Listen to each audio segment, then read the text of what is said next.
ఆ దంపతులు 3 ఏళ్ల క్రితం మెకానిక్ గ్యారేజ్ పెట్టారు. గ్యారేజ్ లో భర్త పడుతున్న కష్టం చూసి చెలించిపోయిన భార్య తాను కూడా భర్తకు అండగా ఉండాలనుకుంది. చాలాసార్లు ఆమె భర్త గ్యారేజ్ లో లేనప్పుడు వాహనాలకు రిపేర్ నిమిత్తం వచ్చేవారు, తిరిగి వెళ్లిపోతూ ఉండేవారు.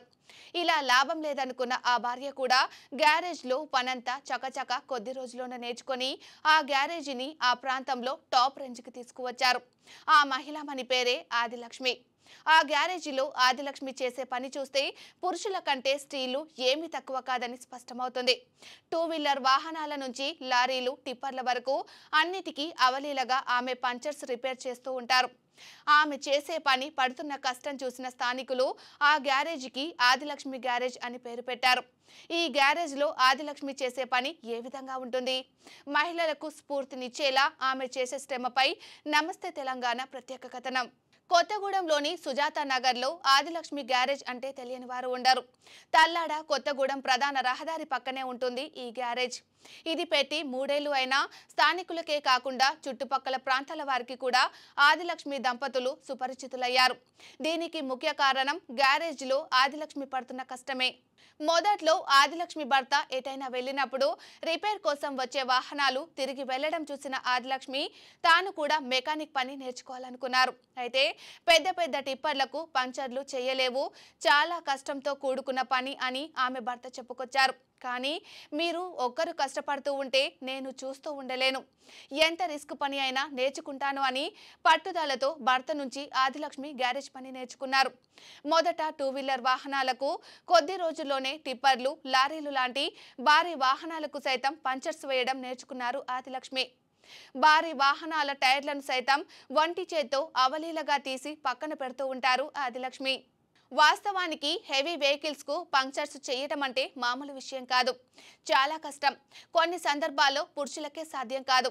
ఆదిలక్ష్మి మాత్రం అలా కాదు. 14 టైర్లు కానీ 16 టైర్లు కానీ ఎంత పెద్ద భారీ వాహనం వచ్చినా పంక్చర్స్ చేస్తారు. ఆదిలక్ష్మి చేసే పని చూసి వచ్చిన వారు కూడా షాక్ అవుతూ ఉంటారు. ఒక్క పంచర్స్ మాత్రమే కాకుండా వాహనాలకు గ్రీస్ వేయడం, ఇంకా గ్యారేజ్ లో చాలా వరకు నేర్చుకోవాల్సిన పనంతా ఆమె నేర్చుకున్నారు. అయితే ఒకసారి ఆదిలక్ష్మి వెల్డింగ్ పని చేసే సమయంలో నిప్పురవ్వ వచ్చి కంట్లో పడింది. కుడి కంటికి ఇబ్బంది ఎదురైంది. దీంతో విజయవాడ వెళ్లి చూపించుకొని వచ్చారు. దానికి 50,000 పైనే ఖర్చు కూడా అయ్యింది. ఇప్పటికీ ఆ కంటితో ఇబ్బంది వస్తూనే ఉంటుందని, అయినా సరే రిపేర్ కు వచ్చే వాహనాలను రిపేర్ చేయకుండా మాత్రం పంపించను అని చెప్పుకొచ్చింది ఆదిలక్ష్మి. ఆదిలక్ష్మి సమయంతో సంబంధం లేకుండా గ్యారేజ్ లో వర్క్ చేస్తూ ఉంటుంది. దీంతో భద్రాచలం, మనుగురు నుంచి రోజు వచ్చే సిమెంట్ లారీలు, టిప్పర్లు ఎక్కువగా ఆదిలక్ష్మి గ్యారేజ్ కు వస్తూ ఉంటాయి. ఎందుకంటే ఏ సమయంలో వచ్చినా ఇక్కడ రిపేర్ చేస్తారన్న నమ్మకం. స్థానికుల బండ్లకు రిపేర్ వస్తే ఆదిలక్ష్మి గ్యారేజ్కే తీసుకొని వస్తూ ఉంటారు. మహిళలు తలుచుకుంటే ఏ పనైనా చేయగలుగుతారనడానికి ఆదిలక్ష్మి నిదర్శనమని స్థానికులు చెబుతూ ఉంటారు. ఆదిలక్ష్మి శ్రమ చూసిన ఎమ్మెల్సీ కల్వకుంట్ల కవిత ఆమెతో మాట్లాడారు. గ్యారేజ్ కి కావలసిన మిషనరీ ఎక్కువ ఖర్చు అయినప్పటికీ వాటి కొనుగోలులో సహకరిస్తానని భరోసా ఇచ్చారు. కవిత భరోసా ఇవ్వడంతో ఆదిలక్ష్మి సంతోషం వ్యక్తం చేస్తున్నారు. ఎమ్మెల్సీ కవిత తనకు అన్ని విధాలుగా అండగా ఉండటమే కాకుండా తన పిల్లల్ని కూడా చదివిస్తానని హామీ ఇచ్చారని ఆదిలక్ష్మి చెప్పారు.